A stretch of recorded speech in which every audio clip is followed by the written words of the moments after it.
will speak to us. In fact, she's here from California, not just for us. She has a whirlwind tour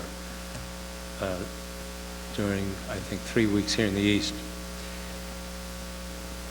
I am Fred Rosenberg of the Friends. We are very pleased to have you here. This is what the Friends do. So we hope if you are not a friend, you will become one. We have our literature and our envelopes outside where there will be refreshments afterward. The Friends have as our principal objective and obligation supporting the children's programs. So anytime you're in the library and you feel like going down to that floor, I think you will see the happy mayhem. They are playing, they're reading. There's a wonderful computer there, which is one of the talking books, and it's hard to get a child away from it so you can play with it yourself. But they do enjoy what goes on. There are stories, readings, all kinds of things. So we take that obligation seriously, and that to me is the best thing we can do to get them started on words and reading early in their lives. You'll see around the library other evidence of the support we give. There are some computers, the one down in the children's room. There are little inscriptions on them indicating that they're the gift of the Friends of the Library. In addition, the speakers program, such as the one this evening, we've had a variety of interesting speakers over a period of time. This is our third year in existence as the Friends. We are a public library district right now. And we want to thank the Amblin for making this place available also. And thanks to Eva Yasgur, who is a trustee of the library, who started the chain that led us to Bernice Kurt, and she can blame Eva for being here. Also in the audience is Tom Rosenbaum, who was the archivist that Bernice worked with very closely when she was writing this book, doing the research, doing the writing over a period of 8 years. And the gentleman, I don't know if he's here because I don't know him, but the one who wrote the article that was in the Sunday Times in the Westchester section, he did the interview on the telephone with Bernice Kurt. Actually, we started to plan this back in March, and it took a while, but I know it's going to be very worthwhile. The subject, Abby Aldrich Rockefeller, was the daughter-in-law of the original John D. Rockefeller, the senior, and the mother of 6 children, 2 surviving sons, David and Lawrence. You'll hear about them. Actually, a good part of the story is how our author gained the trust of the Rockefellers. I don't know that, but she's going to tell us. I do want to say she will be signing her book outside afterward. We can offer these at a discount of 1/5. The library still will make some money. And I'm sure that you're very much looking forward to this, so will you please give a nice welcome to Miss Bernice Kurt as she brings Abby Aldrich Rockefeller to life for us.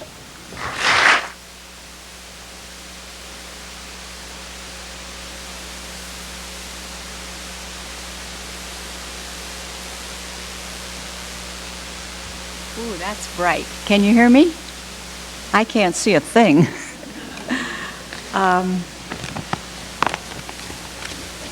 Okay.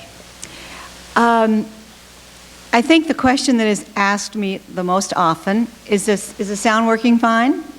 Okay. The question that's asked me the most often is, why biography and why Abby Aldrich Rockefeller? That brings up the subject of who I was and what I was up to in all the years before this book was published. I was raised in the era when if you were a serious writer, you wrote serious fiction. And indeed I did, struggling, sending out short stories, often getting back rejection slips, writing a novel, marrying and raising a family and living in a very private setting, a private lifestyle in the 1950s and in the 1960s when I was trying to solve the mystery of serious fiction writing.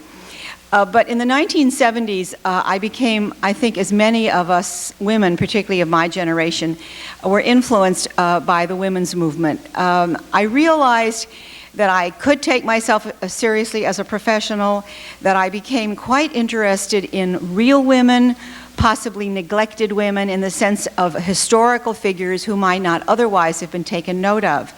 And I really set out to find a subject. I was a resident of Los Angeles, went back to the UCLA campus, and one day in a class in 20th century American fiction, there was an hour lecture on Ernest Hemingway. Now, the persona of Ernest Hemingway certainly passed me by. The burly, bullfighting aficionado was not known to me, but his craft was very well known to me. I was a student of that generation and greatly influenced by his work and very much respectful of it. I discovered on that hour's lecture that Ernest Hemingway had been married 4 times. And I remembered that a book had just recently been recently published called Zelda. And that was a biography of Zelda Fitzgerald, and that was a watershed book for female biographers of the last 20 years, because we learned about Scott Fitzgerald in a way that we had never understood before by focusing on Zelda. That intrigued me, remembering the book about Zelda and realizing that Hemingway had been married 4 times and being rather uncomfortable with his heroines, whom I found to be rather stereotypical, one-dimensional. I wondered who the real women were that drove him to interpret women in the way that he did. And I looked in the library shelf, read a great deal, and discovered that the world's authority on Ernest Hemingway was Carlos Baker, the great professor at Princeton. And as an unknown writer, and I say this because there may be some struggling writers in the audience that can relate to this, I wrote a letter, well crafted, in which I basically said, has anyone thought to do the biography of the Hemingway women, meaning his wives, his mother, and the women who influenced his heroines? And 10 days later, this disinterested, generous scholar wrote me back in his own small hand and said, no one has thought to do it, and I see no reason why you shouldn't. Well, of course, he had every reason to wonder why I should. It was really a very lovely and polite, but quite unusual statement. I took him seriously. I searched the library shelves. I found out who they were. I pursued the subject for a year, and then I visited with Carlos Baker. I'm going to walk you through this very quickly because I do want to get to Abby Aldrich Rockefeller. But 8 years later, after interviewing the real women, including Martha Gellhorn, including the widow, after searching and studying Carlos Baker's files, after doing a great deal of work, The Hemingway Women was published. It was my first published book, and you can imagine the excitement and the joy and the fear, in a sense, that I had sending that particular book, which had an academic quality to it, and yet I wanted it to be readable because, after all, I was a fiction writer, very interested in relationships, and it was probably, well, not probably, it definitely was the relationships with Ernest and the various women in his life that motivated me to do this book.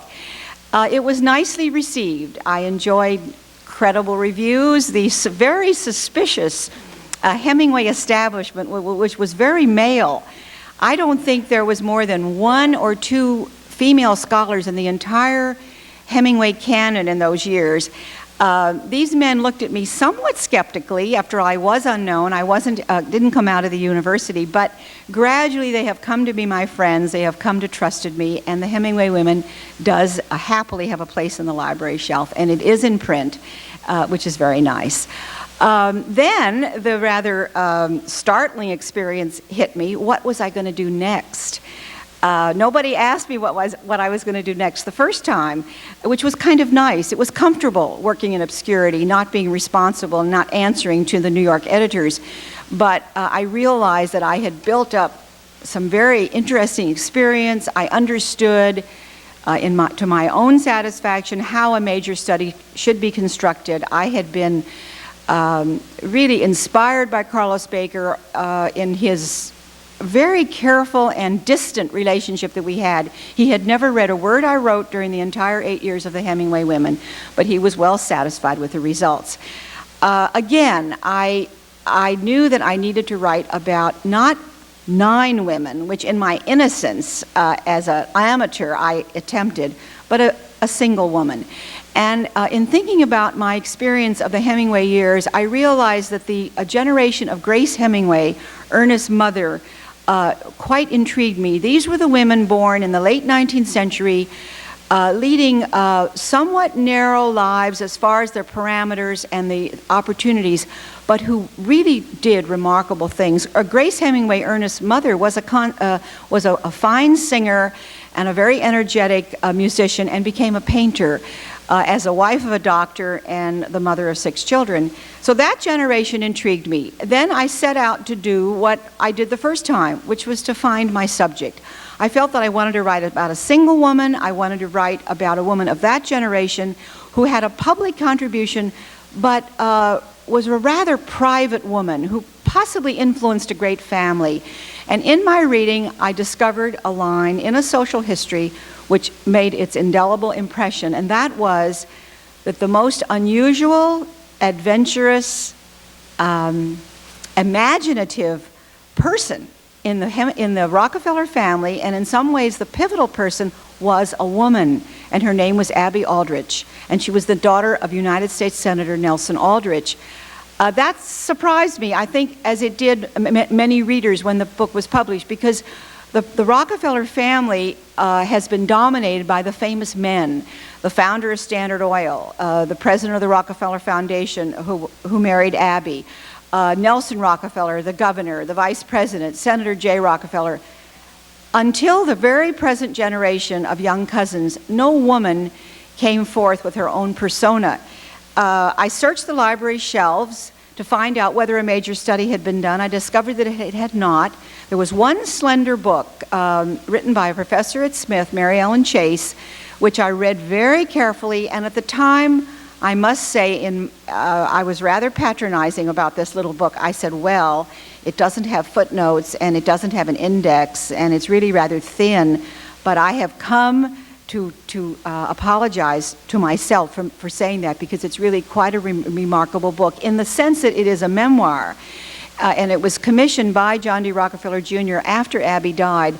But in this way, a book of maybe 130 pages, she delineated the elements in Abby's life that convinced me that, in fact, I wanted to write about her. I wanted to do what I call a major book, which meant I wanted to read primary sources, I wanted to read correspondence that might be closed, I wanted to interview everyone, particularly family members who remembered her.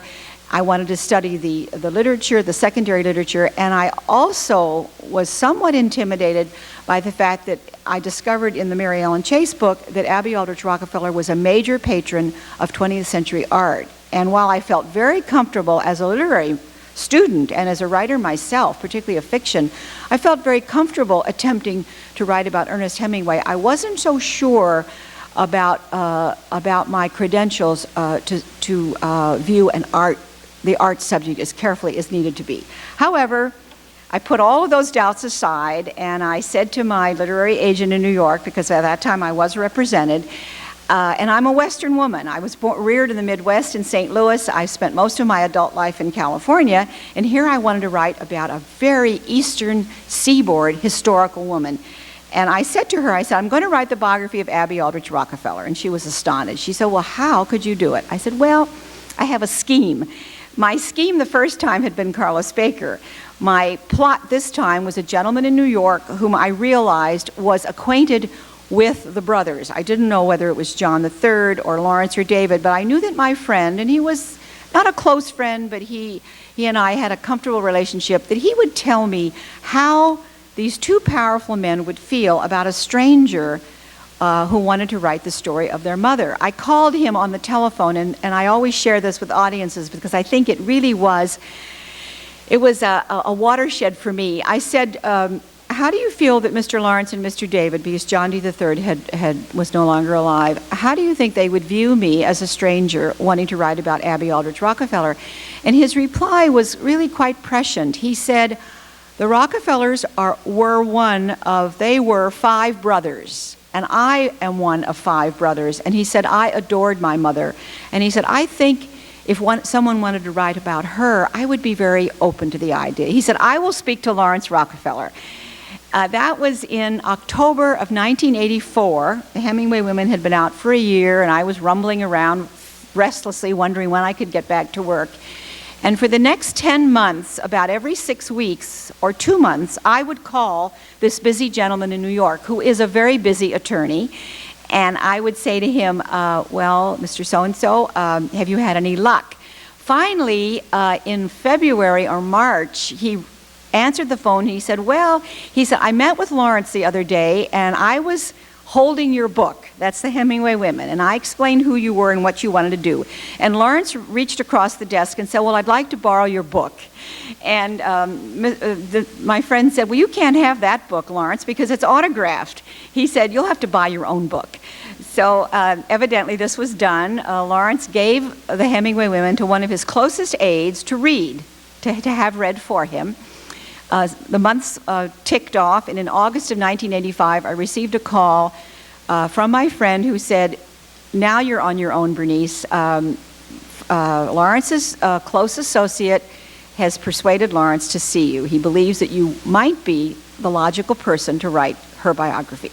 So I flew to New York to what I call the Oval Office. This is 5600, where the Rockefeller headquarters are. That is the family offices, the personal offices. I spent an hour. I was ushered into Mr. Lawrence's office. We sat and we sipped iced tea. It was a hot August afternoon.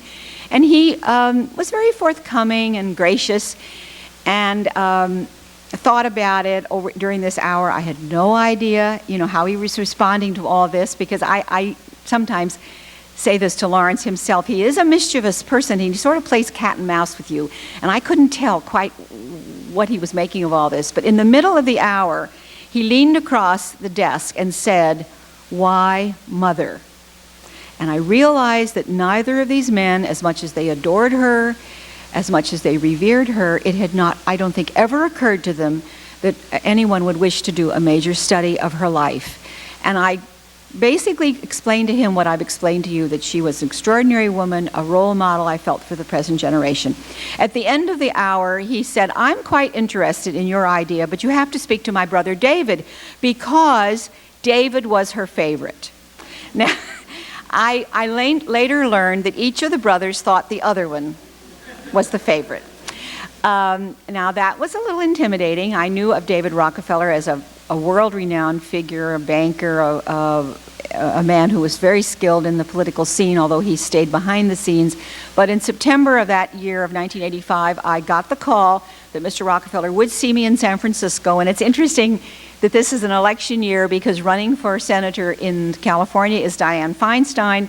And I was told by the Rockefeller staff that Mr. Rockefeller was in San Francisco for one day to have a conference with then Mayor Feinstein. Mr. Rockefeller ushered me into his suite. Again, we sipped iced tea. We talked on back and forth. And in the middle of that hour, he leaned across and he said to me something very, I think, significant in retrospect. He said, "What do you want what are you asking of the family?" And although I knew it had been percolating for a long time, what if they said yes? What did I want? But at that moment, I said very straight out, I said, "What I really need, Mr. Rockefeller, is independence. I cannot be beholden to the family. The critics will not take me seriously if I am, quote, authorized. But I said, I can only write this book if you open your mother's papers, because they were held privately." And that, in effect, is how I answered the question. And Mr. Rockefeller said yes, he understood that. He said he knew that no, there was no way they would authorize it. They would think about it and they would get back to me. But he said, "I hope, I can only ask of you that you have empathy for Mother." And I told him that I did not spend 8 years dealing in a biography in which I didn't feel comfortable with my subjects. Even Ernest Hemingway, whom many of my readers dislike intensely, I made a strong effort to be fair, because I had great regard for the man, the writer, not necessarily the man. I'll quickly move on now to how this all unfolded. The brothers did, in fact, acquiesce in my needs. They explained that her papers were held privately at the Rockefeller Archive Center, which is located just outside the estate in Pecanico Hills, that they would instruct the director of the center to make those papers available to me, which they felt I would need, including the correspondence, which was so pivotal to this book, between Abby Aldrich and John D. Rockefeller Jr. That correspondence had been kept. The courtship letters were destroyed in a fire. But the letters that John and Abby exchanged over a period of, 35 years, although the correspondence dwindled rapidly in the 1920s. But the first 15 years of their marriage, they were not separated that much. But when they were, John wrote her twice a day. All those letters were kept. Then there was the correspondence between Abby and her children. Those siblings who had died, the papers were gradually being opened, but there was the correspondence between David and Abby, between Lawrence and Abby, and they had to give permission because the correspondence of living people were still closed. Next, there were the Archives of American Art, because Abby Aldrich Rockefeller did found the Museum of Modern Art with the cooperation of two other women. She was instrumental in the hiring of Alfred Barr, who was the first great director of MoMA. There are two very imposing and intimidating bodies of letters between Alfred Barr and Abby, and among Alfred Barr and other members of the museum. So I had to study all of those papers. And then one of the most exciting catch of letters for a biographer, it turned out to be the Nelson Aldrich papers. That's the senator's papers, which were on deposit at the Library of Congress. Now, he was a public figure, and most of his papers are looked at as public political papers.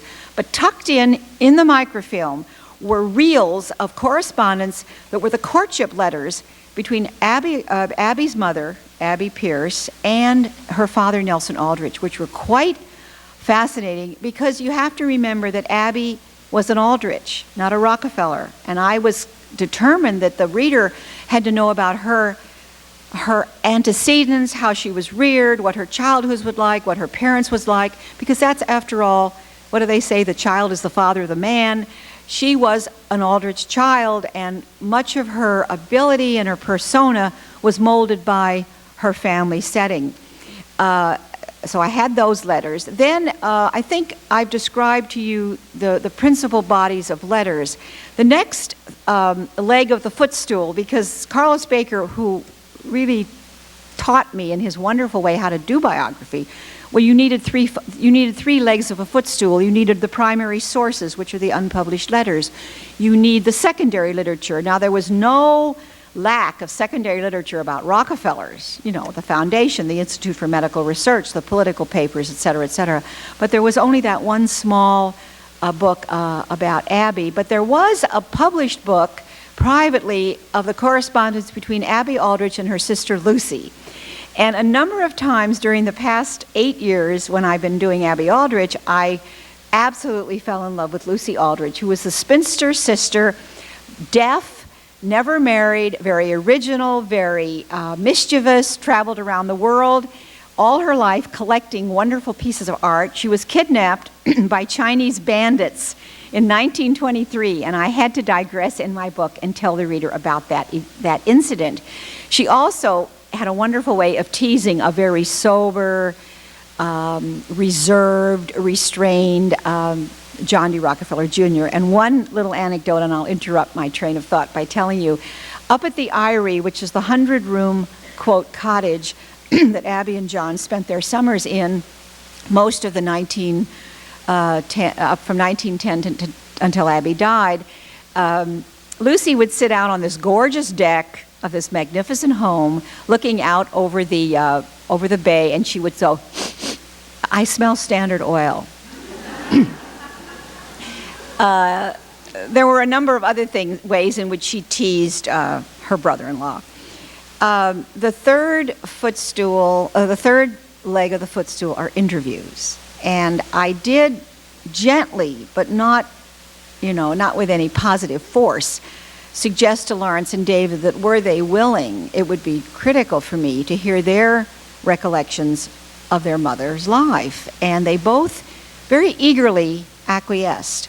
So for 8 years, from 1985 until 1992, 7 years, I would travel from the West Coast at the behest of the brothers. These are very busy men. I was only a small corner of their life, and depending what their schedule was, when they could spare an hour for me separately, I would travel to New York and have an hour with each of them. And I could not have produced the kind of book, the intimacy, the understanding, and the sensitivity with which I believe I understand the marriage, because that is actually the centerpiece of this book, had Lawrence and David not been forthcoming. I think there comes a time in each of our lives when we do,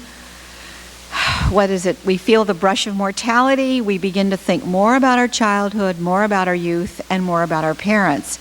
And in following, and because I had very few questions, I really would sit down. They both wanted to be taped. I would sit down and they would tell me what they remembered. The first statement that Lawrence Rockefeller made at our first formal interview was quite a mouthful, and I have to quote it to you. What Lawrence said before he said anything else was the following. He said, "My mother liberalized and humanized the monolith of Rockefeller wealth and the fortress of Baptist rectitude." And I thought to myself, maybe he should write this book. And I made careful, they was taped, and I went over it carefully. And then I would have very interesting visits with Mr. David in other areas of her life. In 1987, which was 2 years after the brothers agreed to cooperate, I signed the contract with Random House. And I think it's rather interesting that when I first proposed the subject of Abby Aldrich Rockefeller, it was rather a sleeping subject. The New York editors were not leaping to publish her story. I was asked such questions as, well, she was a well-born lady. Do you think there's enough interest in her life? And I did get very sly remarks about, wouldn't I rather write the biography of Nelson?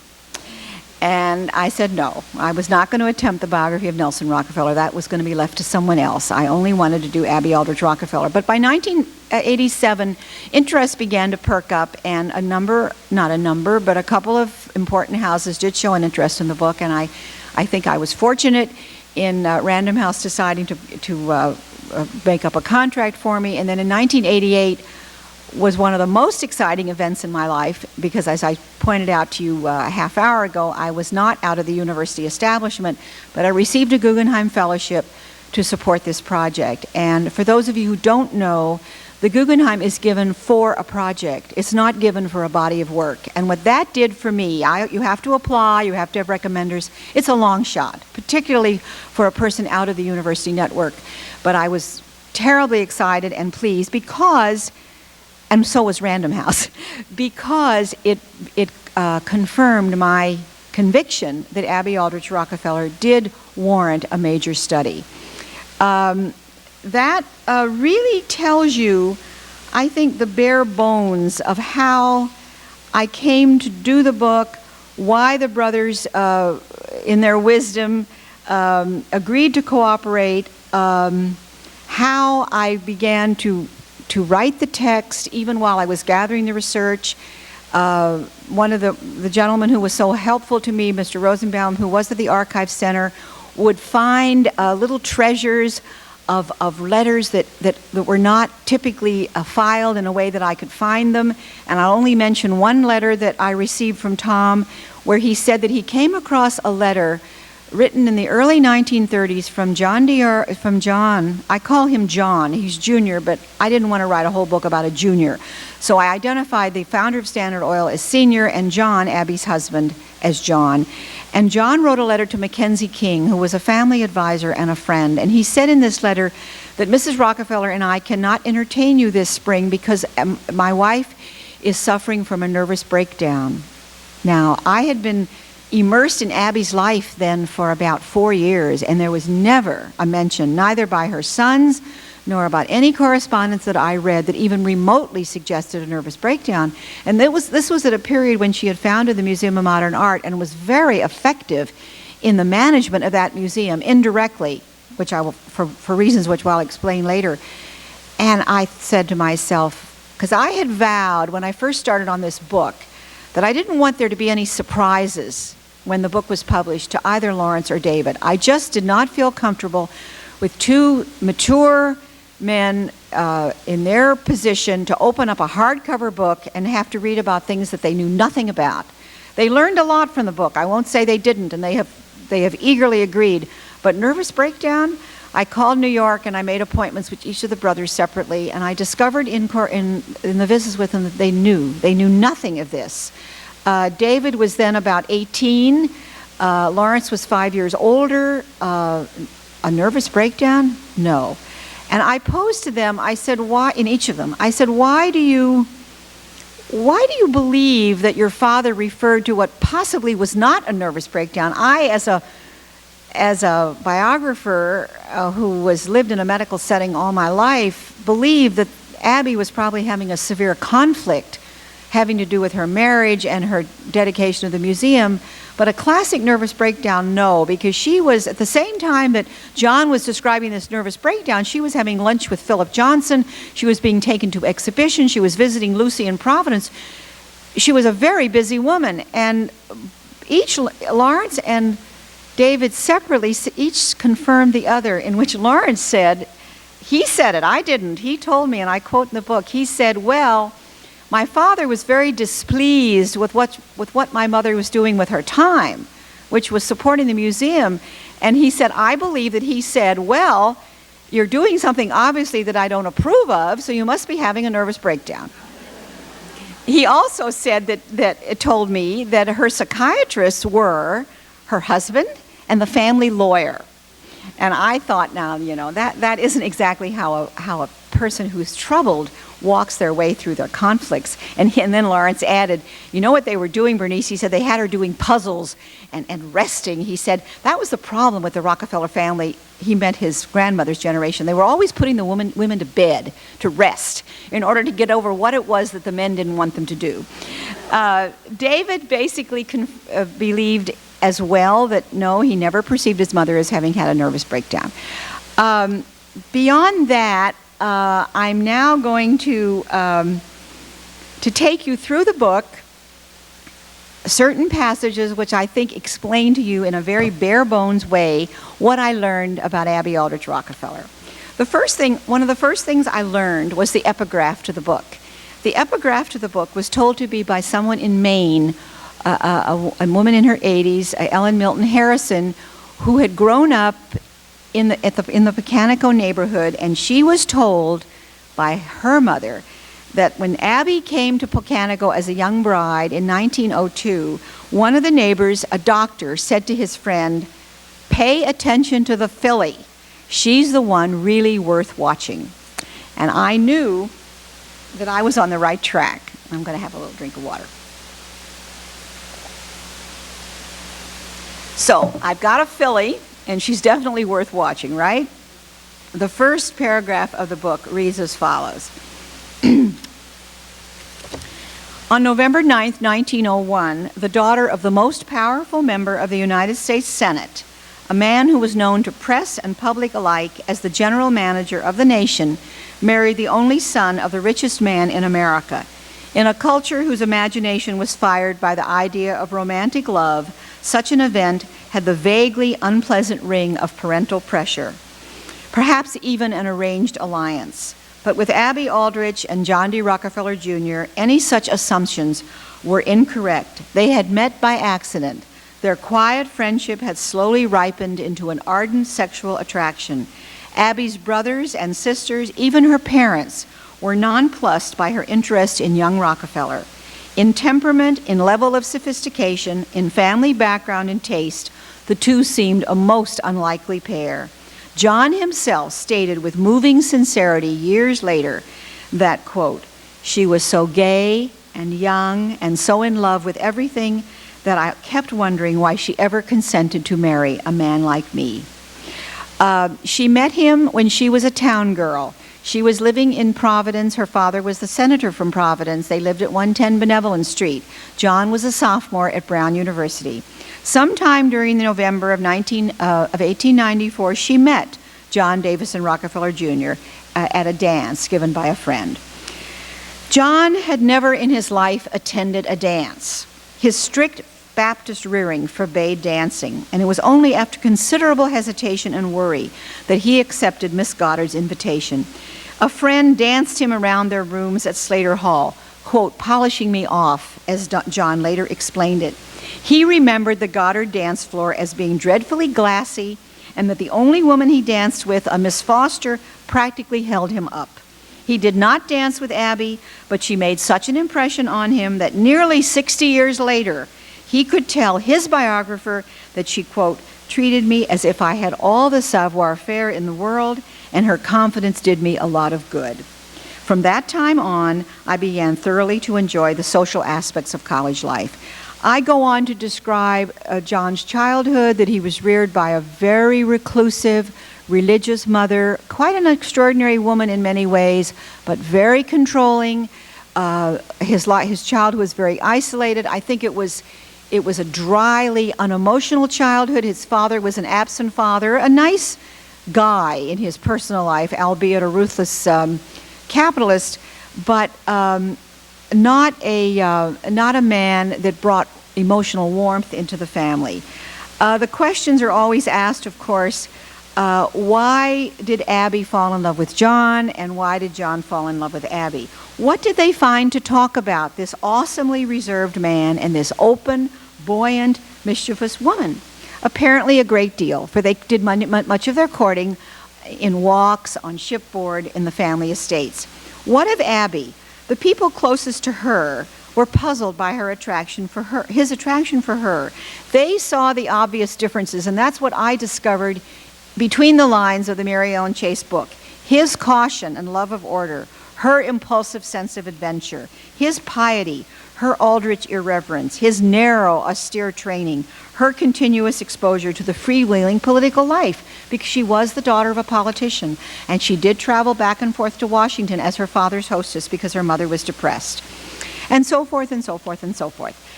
Then one of the questions that I was asked, and I alluded to it, why? Why was she so attracted to him? I looked at the pictures of John D. Rockefeller Jr., and I, as a woman, found his pictures to be very attractive, with a certain vulnerability about the eyes, which I felt in the photographs of the day, and a sense of humor, which the men confirmed that he only revealed in private, and the strong convictions that he held, even though they were different from Abby's. And he had an eager, inquiring mind, as she did. And then the probability that one day he would inherit the greatest fortune in America could not have been lost on her. Not that money alone would seduce her, but such an enormous fortune represented power, and as her father's daughter, she understood power. That's the biographer talking. That is not something which I can document. That is what I drew, and a biographer is required. You know, we're expected to have opinions. We're not supposed to make up conversation, and we're not supposed to draw scenes which didn't exist. This is very popular today, but I was raised in the era which not only did you not make up anything, but you generally wrote about someone who was safely dead. That, of course, is no longer the case.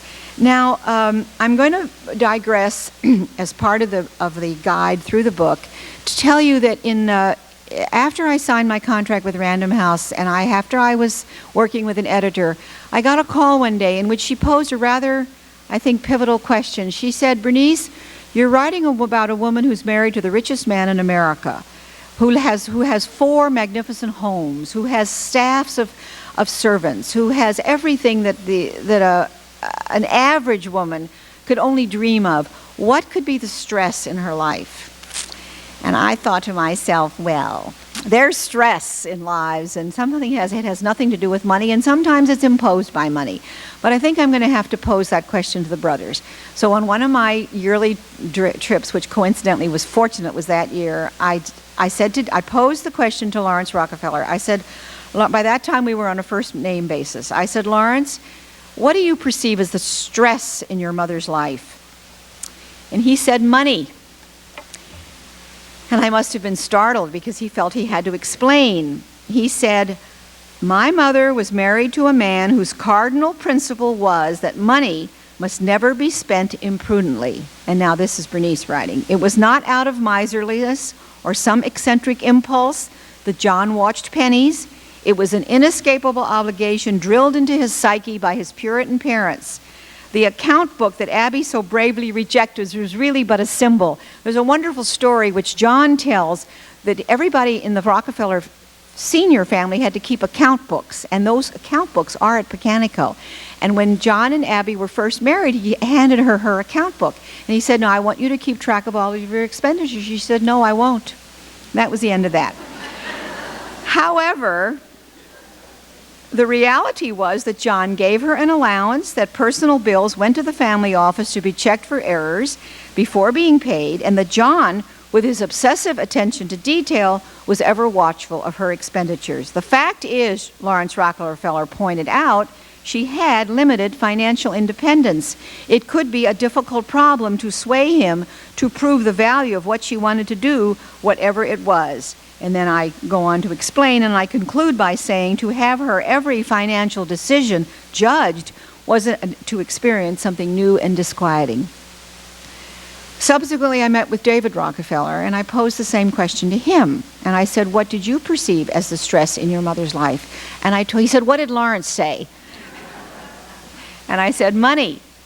He scratched his head. He said, well, I suppose money was a problem. He said, but my perception of the stress in her life was the unhappy conviction of the children, that is he and his brothers and his sisters, that they had to compete with their father for their mother's attention. As I described to you John's isolated childhood, as I described to you how attracted he was to a woman who was so opposite from him, who was so open and loving and adventurous, he really needed her very deeply, to the point where I don't think he could control it. This is not a case of blame. This is a man whose deep need was to have his wife at his side whenever possible. And they had 6 children. And contrary to what most people probably assume, my conjecture is that Abby wanted the large family. I'm not sure that John did. At any rate, David said the following. He said, we grew up realizing that we had to compete with Father for her time and attention, David said.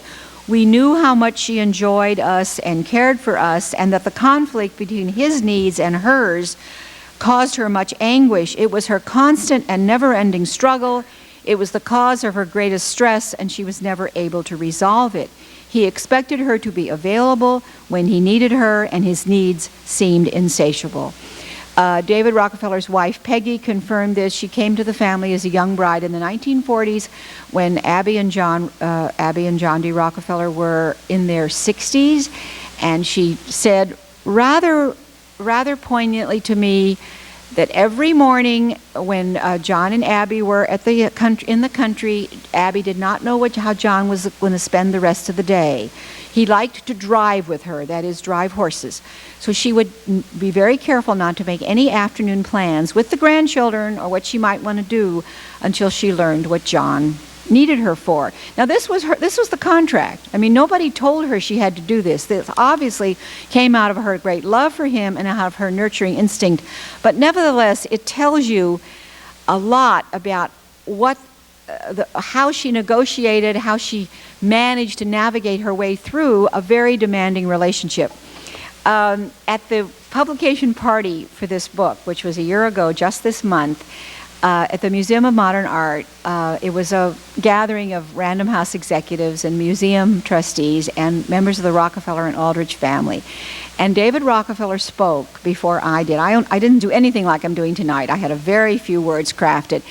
And to my astonishment, he basically shared with his audience of intimate friends what I'm telling you tonight. He remembered when I came to the office, that I was the author of this book, that I was a stranger, that they were very cautious, and so forth and so forth. And he ended up by saying that what I learned, among much else, in Bernice's book was that there's a little bit of of the Aldrich in all of us. And he said it, I think, with great gratitude.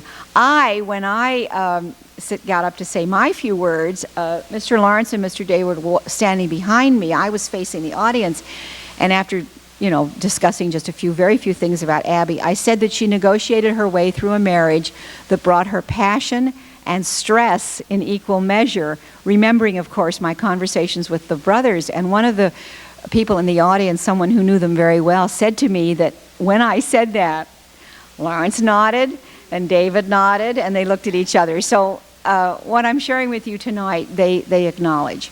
Now, the only area in Abby's life which I'm going to touch on, because it's very significant, is her founding of the Museum of Modern Art. We remember now that until the mid-1930s, which was at least 7 years after the museum was founded, Abby did not have direct access to the Rockefeller fortune. She had generous allowances, and she had an art allowance, which was, it might seem to you and I a generous one, $25,000 a year to acquire art that she loved. John D. Rockefeller Jr.'s income at that time was $50 million a year. And he was restoring colonial Williamsburg, and he eventually built the cloisters, and he was a philanthropist on a worldwide scale. But he despised and disliked and was very frightened by modern art. And by this time in Abby's life, she had become fascinated with modern art. I suggest that such art, that is modern art, called for a new kind of collector, a collector such as Abby, who could respond viscerally, who did not permit reason to stifle emotion, who was willing to set aside some of the cherished technical values out of respect for the pulse of the creator. An artist who exercised freedom was not a threat to her, nor did it leave her uncomfortable, as it clearly did her husband. John's Puritan upbringing was a formidable barrier between him and modern art. The artist's desire for self-expression seemed to him to be irresponsible and self-indulgent, without humility or discipline, and so and so and so. As Abby tried to move him ever so gently from his stern preconceptions, he frankly acknowledged that he was torn between her way of looking at life, which brought him such fresh excitement since 1894, and his mother's, whose influence would always weigh heavily. My mother, that's Laura Spelman Rockefeller, would say, "We have always done this. Why should we do anything else?" My wife's typical question was, why not do it another way? Or better still, why not do something else? And this does, in a sense, encapsulate the conflict between the lovers, between the husband and wife, about modern art. So what happened? Abby set out to found a great museum. She decided in 1924 to begin to acquire small pieces of modern art. By 1929, she had this allowance. She was buying watercolors and prints and drawings. She could not afford the great pieces of art. There's a very touching letter that she writes to a friend, an art dealer in Paris, and she says that she's a great admirer of Matisse, and to please tell Monsieur Matisse that she's very sorry, but she does not have access to the funds that could acquire one of his major paintings. She bought small pieces. The small group of New York people who had gotten together in the spring of 1929 were three women: Abby Aldrich, Lily Bliss, and Mary Sullivan. Everyone who watched the museum during its first 10 years carefully refer to three ladies. But close observers believe that, in fact, there was one lady, and that lady was Abby. There is no doubt that the moving spirit was Abby Aldrich Rockefeller, Philip Johnson said to the author. She had the foresight and the wisdom. Lily Bliss had the collection, and Mary Sullivan had a wonderful spirit, but Abby was the leader. The museum, this is Philip Johnson still, the museum was her full-time occupation, as compelling and demanding as any high-powered position in the larger world. She could have commanded an army. Stephen Clark, who was a millionaire collector and one of the trustees, said it was her creation. Many people have contributed to its development, but it was her interest and her imagination that carried it through to success. And this last quotation I found very comforting, because Eliza Bliss Parkinson Cobb, whose aunt was Lily Bliss, said to me, Without Abby, the museum would not have come into existence, and that it would not have survived without her continued involvement. Now remember, her husband disliked and distrusted and was made very uncomfortable by modern art. She spent the next 10 years managing the museum quietly on the sidelines with the telephone, but she was very much a hands-on trustee because Alfred Barr and she were a partnership. I would like to say that Alfred was the intellect and maybe she was the soul, but together they were an extraordinary team. And as she began to acquire art, and as John did make more money available to her, she always had the museum in mind. And in 1935, she began giving the major part of her collection of primarily American art, but some European art, to the museum. In 1939, after 10 years, and this is something that I tested out with David Rockefeller, since he was much closer to the museum than Lawrence, why he felt that his mother backed away. She basically turned over the reins of the museum to Nelson, who was then only 31 years old. Young, lively, Aldrich-type Nelson, who probably, as David acknowledged, was not the best person to run the museum during some very tumultuous times. But he said, and I certainly have to agree, that Abby felt after 10 years she could not withstand this silent disapproval, which John always felt toward the museum. I asked Blanchette Rockefeller, who later became a president of the museum, when she was still very alert, whether she ever saw her father-in-law at the museum, and she sort of flinched. She says, "Oh no," she said, "he may have been there once in all the years that Abby was alive, and then I'm sure it was a horror for him." In 1939, Abby did back off and turned her attention to her great concern for the events of the Second World War, her sons who served. She spent a good deal of time at Williamsburg. But I discovered something interesting, which I don't think the brothers knew, that in the Alfred Barr papers, there is an extensive correspondence among not Conger Goodyear anymore, Stephen Clark, and Nelson, who was in Washington, and Alfred and Abby, so that she knew everything that was going on, and even the famous or infamous Alfred Barr firing, which people assumed would never have happened had Abby been in control. I had to acknowledge that her letters indicated that she was very worried about Alfred wearing these two hats, which he did. He was director and he was administrator, and temperamentally it was not a good situation. I'm going to end by reading you two paragraphs, one which refers to the relationship and one which refers to the museum. Abby wrote in a letter to a friend, "I really feel sorry for the unhappy people who cannot find companionship in their married lives. I do not believe that it is something that happens. I think it is something that is achieved." And there is no question in my mind that she achieved the rapport and the comfort level of this marriage. She seemed to welcome the role as pivotal and primary. What she finally achieved in her relationship with a lover whose personality was as complex and repressed as John's was a kind of negotiated peace. If not always fair to both partners, at least it offered her a settlement that supported her self-esteem. It was a relationship that rode to success on the passion that ignited their emotions, on a core of stubbornness that drove her to demand with a certain grace what she felt was her due, and a mischievous sense of whimsy that would puncture even the most pompous attitudes. And then the last few lines I want to read was written by Alfred Barr after she died from shipboard. He was traveling in Europe at the time of her death. He wrote to Nelson Aldrich a very moving letter, and he ended up by saying the following. He said to Nelson, "Few realize what positive acts of courage her interest in modern art required. Not only is modern art artistically radical, but it is often assumed to be radical morally and politically, and sometimes, indeed, it is. But these factors, which might have given pause to a more circumspect or conventional spirit, did not deter your mother, although on a few occasions they caused her anxiety, as they did us all." Thank you very much.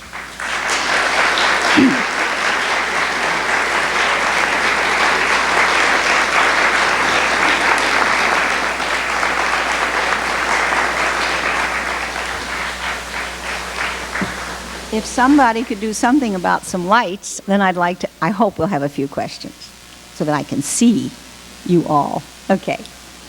Questions? No? Okay. Anybody raises? Did I miss anybody? Yes.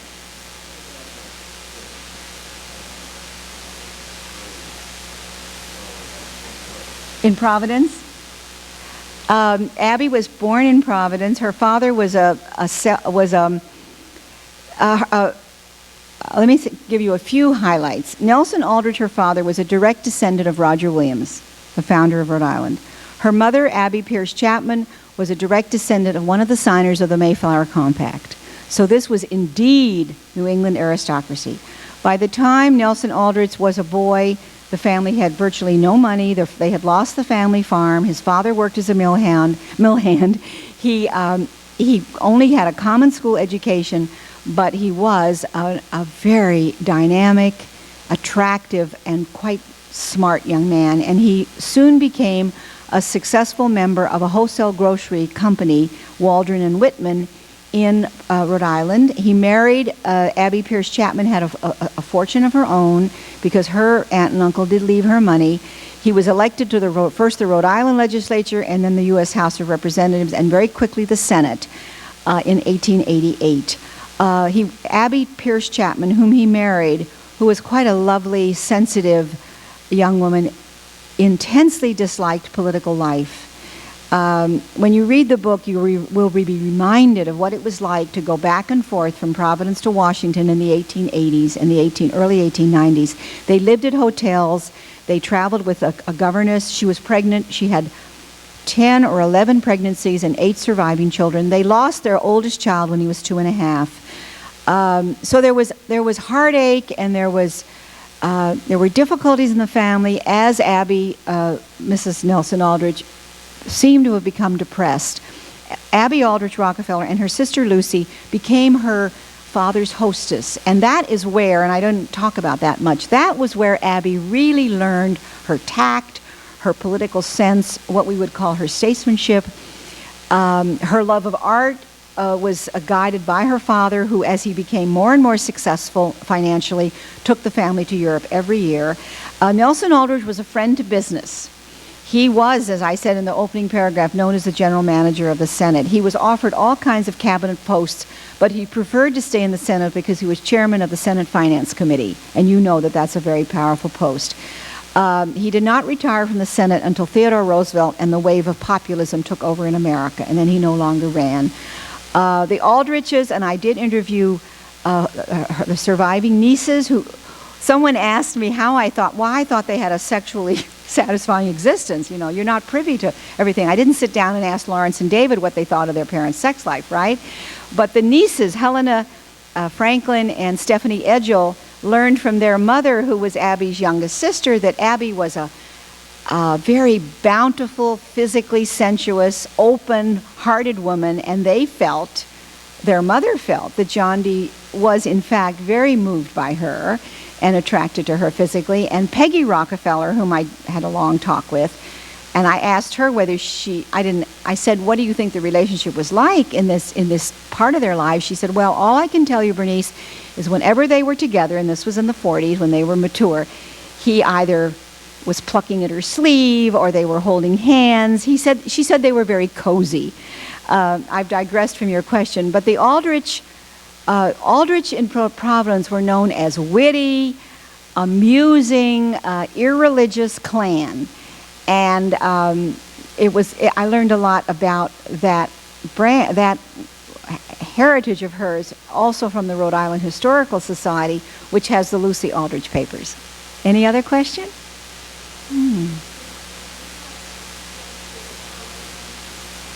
The cousins. Yes, the only I had access of Lawrence and David had of their own volition said to me that they would write personal notes to every member of the family when I embarked on the book, encouraging them to talk to me if I wished. I only chose to talk to the grandchildren who remembered her. And the granddaughter, Abby O'Neill, who was her oldest granddaughter, that's the daughter of her daughter. Her oldest child was the daughter, Babs. And I spent a day with Abby O'Neill, and she gave me most of what I know when I stitched into the book about Babs, the oldest daughter, came from her daughter, Abby. And then I had a very interesting conversation with Senator J. Rockefeller, who did not really know his grandmother, but his uncles, Lawrence and David, seemed to want me to talk to him. And he gave me some interesting insights into what it was like to be married to a Rockefeller and what it was like to be not only a Rockefeller woman, but a Rockefeller man. There was a certain expectations of how you behaved if you married into this family. And then the third cousin I talked to, who was marvelous, was Lawrence's oldest daughter named Laura Chasen, who's a family therapist, who gave, before I came along, a great deal of attention to the women throughout this, the Rockefeller, the lives of the various older members. And she had some disturbing things to say. She had some strong feelings about the control that the men in the family, including her own father and her uncles, exerted for particular psychological reasons, which I did not necessarily agree with, but I felt it important to include in the book. Those were the three cousins that I spoke to. Now, there's a fourth generation. Actually, they call it the fifth. See, there were 23 grandchildren presently, okay, Abby's grandchildren. Now, those 23 have married and had more, right? So there are about 80 altogether, of whom are called cousins. And I had occasion to visit with the cousins last December after the book was written, and Senator Rockefeller came, which was very exciting for me because I happen to be a great admirer of his, independently of my work in this family. And he asked the first question, and his question was, where do you think the power resided with my grandmother and grandfather? And it was a question that it could have taken a long time, but my immediate answer, and I think he was satisfied, was, and you'll probably agree when you read the book, the direct power obviously rested with John, but the indirect power rested with Abby. Okay, I think that's enough. Thank you very much.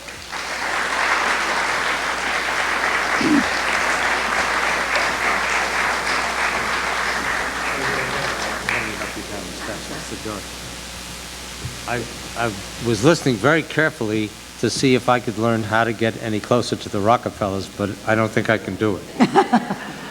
Anyway, we thank you so much, and our guest will be outside, and we will have some books. Tell them it was a wonderful audience. You were a great audience.